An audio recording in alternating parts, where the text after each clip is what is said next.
We're talking all things metatarsal stress fractures on today's video. My name is Brad from CoachParry.com, where we help you become fitter, faster, and stronger. I'm going to be joined by Coach Parry today, where we're talking about everything you need to know about a metatarsal stress fracture, what causes it, how to avoid it, how to pick it up, and most importantly, how to bounce back after having a metatarsal stress fracture. That's all coming up next.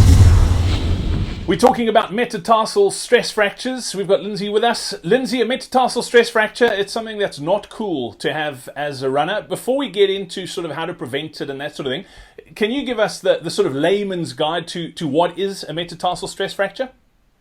Yeah, look, very simply put, a metatarsal stress fracture is a fracture of one of the little bones in your feet. So in your feet, your toes essentially extend backwards, and they're made up of little bones called metatarsals, and the toes are actually the very end of those, and that is what your metatarsal stress fracture can be on one of those five rows of metatarsals. The stress fracture will be somewhere along there. How common, as far as running injuries go, how common is a metatarsal stress fracture? Look, it's not uncommon.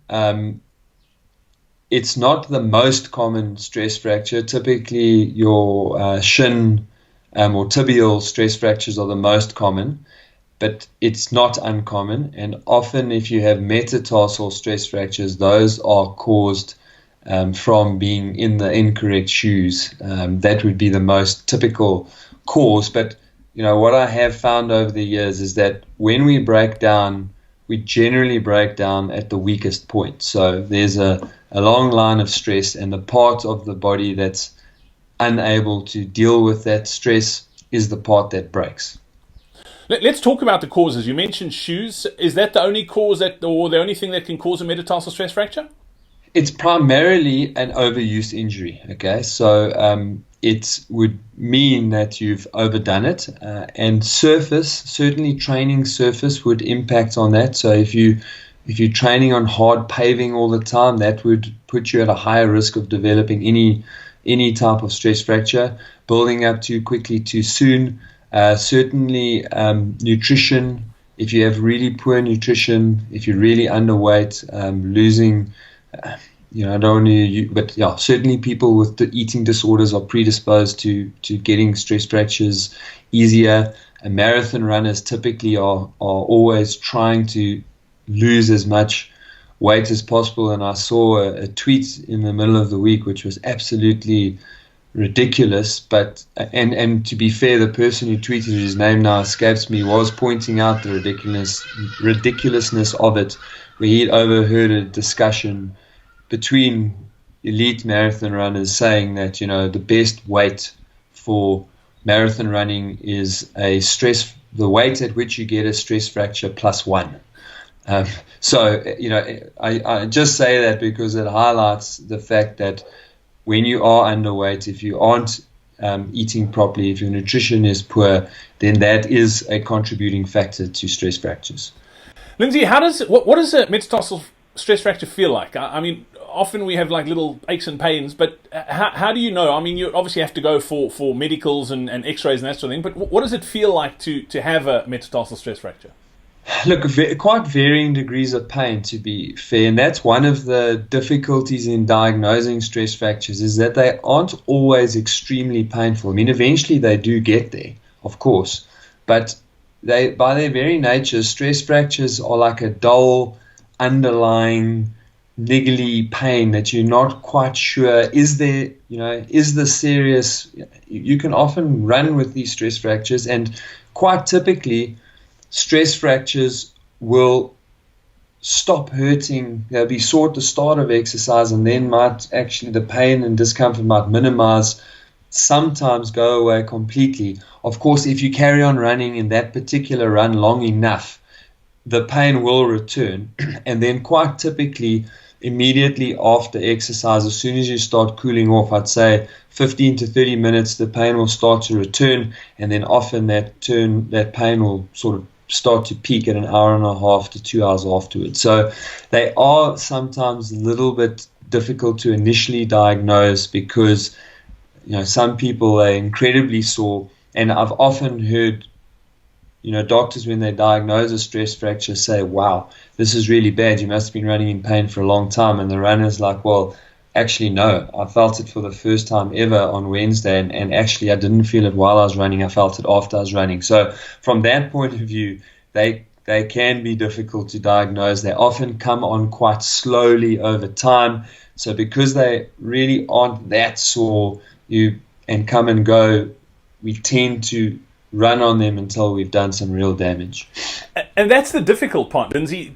As you say, they come on quite slowly. Is there any way to are there any early warning signs that you might be heading towards a metatarsal stress fracture? Well, you really shouldn't ignore any discomfort. I think that's the only message and the only way that you might be able to catch these things when they're in a pre-stress fracture stage, or what's called a stress response phase rather than the stress fracture phase. And if you catch them then a couple of weeks out, as opposed to 6 to 12 weeks potentially out, especially with a metatarsal stress fracture, because it's on a moving part.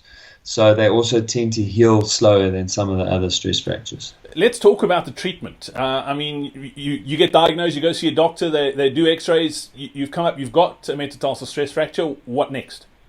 Yeah, so then with a metatarsal stress fracture, you're probably going to be put in a boot for 6 weeks.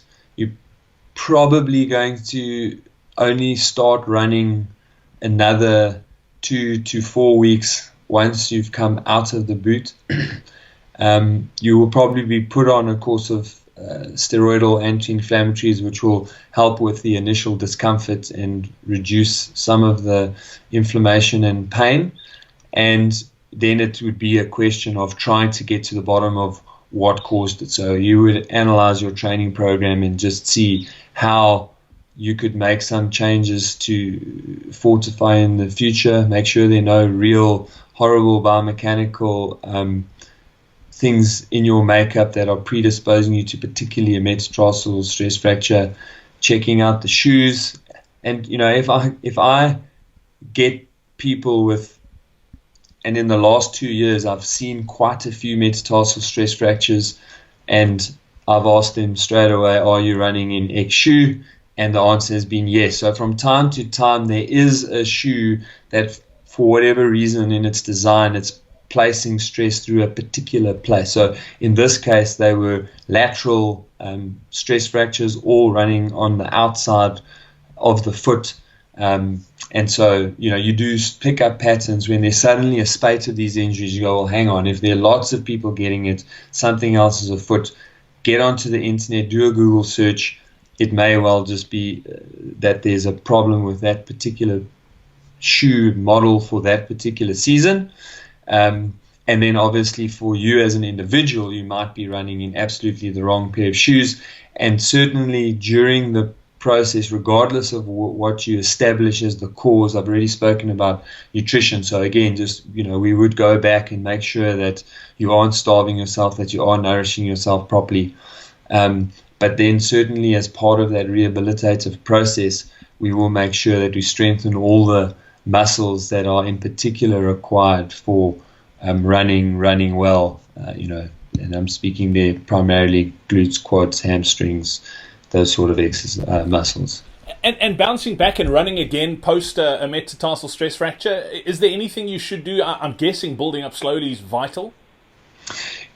Yes, but that's less to protect you from re-injuring. One of the things about stress fractures is that the bone normally heals very well, and because of that stress, the body typically over responds to these things. So the site of the stress fracture, if you allow it to heal properly, it's unlikely to fracture again. And if it does, then we really do need to do some investigations around bone density and dig into past nutritional practices and that sort of thing. But yes, you do want to build up slowly because you don't want to injure something else when you come back. Thanks for joining us on this video. Don't forget, if you don't want to miss any of these videos that we put out, hit the subscribe button over here. You can catch our latest video over here, and one of our most popular is over here. And also, if you want to shave 10 minutes off your PB, all you need to do is download our free strength training program. You can get that right here.